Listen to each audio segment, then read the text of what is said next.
ગામના છેવાડે એક જૂની હવેલી હતી, જેને કાળી છાયાની હવેલી કહેવાતી.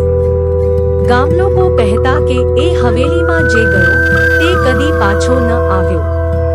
રાત્રે ત્યાંથી અજીબ અવાજો, હસવાની ગૂંજ અને રડવાની ચીસો સંભળાતી.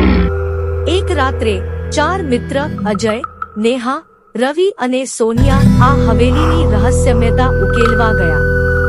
દરવાજો ધીમે ધીમે ખુલી ગયો, જાણે કે કોઈ તેમને આમંત્રિત કરી રહ્યું હોય.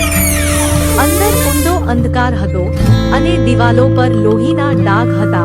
જેમ તેઓ આગળ વધ્યા, એક મોટો હોલ આવ્યો. અચાનક અંધકારમાં એક ઊંચી કાળી હાયાવાળી આકૃતિ દેખાઈ.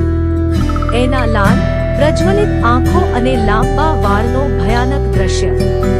તે ધીમે ધીમે તેમની તરફ આગળ વધી.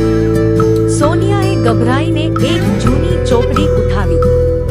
તે ચોપડીમાં હવેલીની ભયાનક હકીકત લખેલી હતી. 100 વર્ષ પહેલા અહીં એક તાંત્રિકનો ભયાનક શ્રાપ લાગ્યો હતો.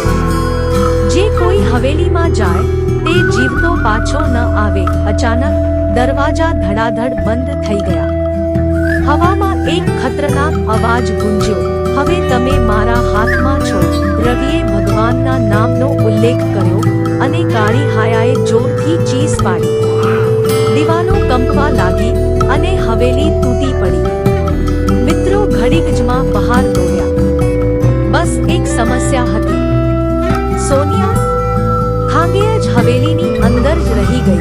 આજે પણ જો કોઈ હવેલીની નજીક જાય તો મધરાતે એક સ્ત્રીના રડવાના અવાજો અને કાળી છાયાઓ જોવામાં આવે છે. શું તમે હિંમત રાખી આ હવેલીમાં પ્રવેશ કરશો?